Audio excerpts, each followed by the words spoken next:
acompaña entonces Silvina Frana del Frente para la Victoria. ¿Qué tal, Silvina? ¿Cómo estás? ¿Qué tal? ¿Cómo te va? Muy bien, gracias por acompañarnos. No, al Siempre contrario. es importante para nosotros conseguir que los diputados de la provincia que no viven en la ciudad de Rosario puedan venir y No hay acompañarnos, porque problema. como decía la presentación, significa un aporte siempre diferente, ¿no? Bueno, estás haciendo un recorrido, entiendo, en el primer año como diputada, Como diputada y nacional, te sí. encontrás con todas estas cosas, que Sí, son muchas, son muchas. y que son momentos complejos, de debate muy profundo. Así es, ¿Eh?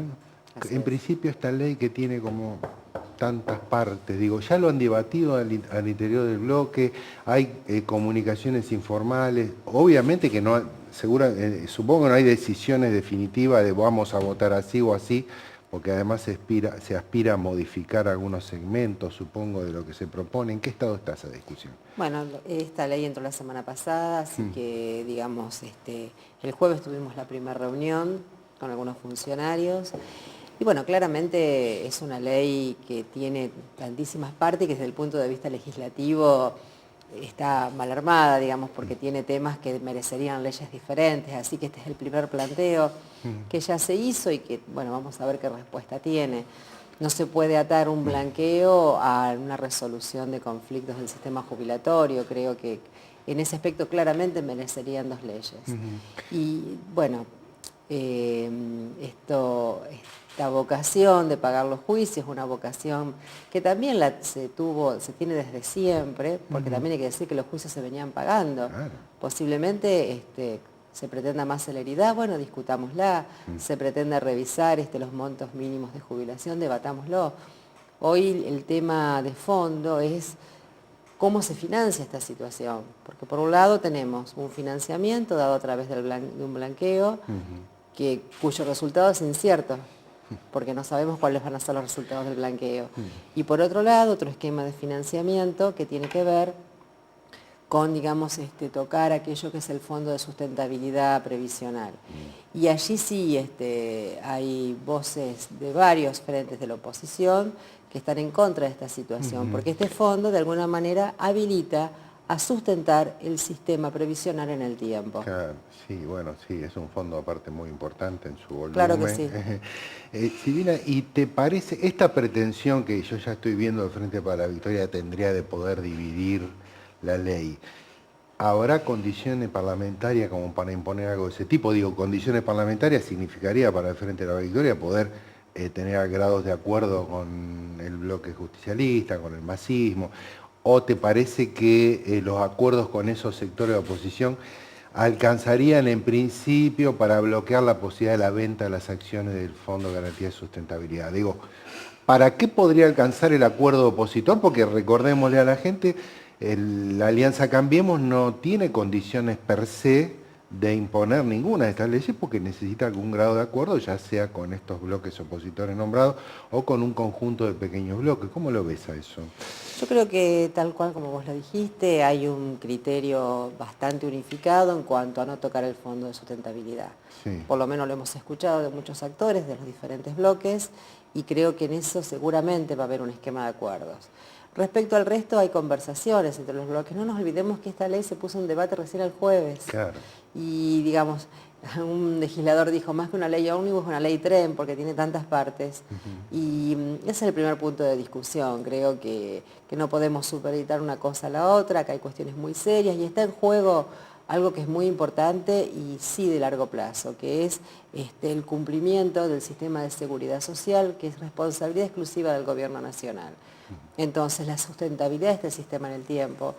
Si ustedes hacemos un análisis de la situación actual, el sistema previsional argentino hoy sufre una suerte de desfinanciamiento. ¿Por qué pasa esto? Por un lado, estaba, digamos, alimentado con ese 15% que se detraía de la coparticipación nacional y que hoy un fallo judicial indica que eso debe volver a las provincias. Sí. Algunas provincias, como la nuestra, ya lo cobran y en otras esta propia ley contiene Los un convenio, incorpora. los Claro. incorpora. Así que, primer desfinanciamiento. Segundo desfinanciamiento, parte de este sistema está, digamos, alimentado por aportes y contribuciones de los trabajadores. Hoy tenemos una situación comienza a haber índices de desempleo preocupantes en la Argentina. Entonces, se disminuye el financiamiento a este sector. También otra fuente de financiamiento es el IVA. En lo que va del año hay un 30% de disminución del consumo, por más que haya que no se vea tanto por los esquemas de inflación. Entonces digo, hay que ser muy cuidadosos en este análisis, porque nosotros como legisladores nacionales tenemos la obligación de votar leyes que mantengan este sistema y lo hagan sustentable a lo largo del tiempo. La ciudad de Santa Fe, ya que traes el tema de la actividad económica, ¿cómo diría que está? Digo, porque escuché al gobernador de la provincia hace pocos días decir, bueno, en el plano del empleo formal no vemos aún, por lo menos con las estadísticas del primer trimestre, una caída muy rutilante del empleo, pero sí seguramente en el plano informal. ¿Qué percibís de la propia ciudad de Santa Fe? La ciudad de Santa Fe es una ciudad que gran parte de su empleo está contenida en el sector servicios, en el empleo público, con lo cual en ese sector no ha habido un esquema de despidos. Sí, tal vez en la parte privada y por supuesto en el sector informal. La ciudad de Santa Fe tiene mucho trabajo informal. Y si nosotros nos guiamos por los informes de las ART, claramente ratifican lo que viene diciendo CAME, lo que viene diciendo el sector industrial y el sector de la pequeña y mediana empresa. Hoy, a 6 meses de gestión, hay más de 200.000 despidos del sector privado en la nación y por supuesto que también afectan a la provincia. Así que es un dato innegable y en la medida que se sostenga este esquema económico por el que las tasas de interés estén tan altas, haya un esquema de inflación, un tarifazo muy poco probable de sostener por muchas empresas y una apertura a la importación que claramente atenta contra las pymes, la verdad que el panorama, por lo menos en el corto plazo, no es alentador. Sí, dos cosas. ¿Cuál es tu análisis respecto de una discusión que llevó varias semanas, que fue la ley antidespido y finalmente terminó en un veto? ¿Cuál es tu análisis de eso? Digo, hubo un esfuerzo ahí, una sesión que fue fallida, después una sesión en donde se produjo la votación de todos los bloques opositores, la ley salió, venía con 2/3 o más del Senado, el presidente la veta. ¿No existe una respuesta demasiado contundente de la Central de Trabajadores que en algún momento lo habían anunciado? ¿Cuál es tu análisis de eso? Bueno, yo creo que, por supuesto que no estoy de acuerdo con el veto del presidente, pero bueno, es el presidente y constitucionalmente lo puede vetar. No estoy de acuerdo porque esa ley, la demonizaron con argumentos falsos. Y esa ley de ninguna manera pretendía generar empleo, de ninguna manera pretendía promover ninguna actividad, de ninguna manera pretendía echar por tierra el empleo negro. Pretendía cuidar el empleo en blanco que hoy hay en la Argentina y cuidarlo a partir de este contexto económico que es muy complicado. Entonces, esta ley existió en otro modo. La ley por sí misma ni generaba empleo ni promovía actividad económica. Era una herramienta temporaria para cubrir una situación que hoy está en riesgo, que es el empleo en general y el empleo formal en particular.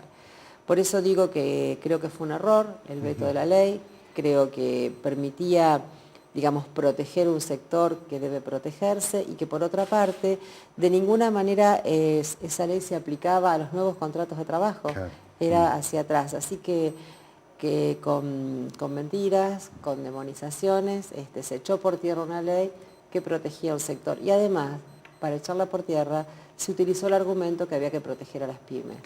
Todos estuvimos de acuerdo en ese argumento, pero hasta ahora el oficialismo no puso en debate todos estos proyectos de ley que tienen que ver con las pymes. O sea que de alguna manera hay un doble discurso y la economía sigue cayéndose. Corto y para ir cerrando, pregunto, ¿cómo está funcionando el bloque de frente? Hay que decir, el bloque de Frente para la Victoria, casi alrededor de 80 y pico de miembros, 80 miembros, sufrió, un desgajamiento en el inicio de esta etapa.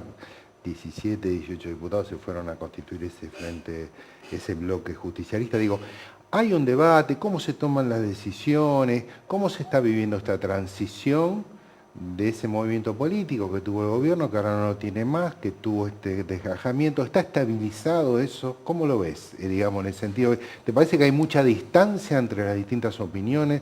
¿El sistema de toma de decisiones es el correcto? ¿Cómo es eso? Mira, yo creo que todo puede mejorarse. Lo que sí te puedo decir que en los grandes temas que se han debatido hasta ahora hubo acuerdos, porque claramente la concepción política y nuestra ideología se mantiene intacta. y estamos absolutamente enfrente de las medidas que toma este gobierno nacional, que hasta hoy sus consecuencias no fueron buenas, sobre todo para las clases populares. Y me refiero, y en esas clases populares por supuesto que están incluidos los trabajadores, que hoy, además de las pymes, también sufren el tarifazo, también sufren el aumento de precios. Así que en aquellos temas que nos une la ideología hemos compartido la votación y hemos llegado a los acuerdos. Después, como todo bloque de 80 diputados, obviamente hay cosas que salen mejor, hay cosas que hay que mejorar, pero creo que todos estamos convencidos de la necesidad de una construcción política, porque este gobierno de Cambiemos, que tanto daño y hace a la gente, a nosotros nos encuentra enfrente. Gracias, Silvina. No, gracias a ustedes.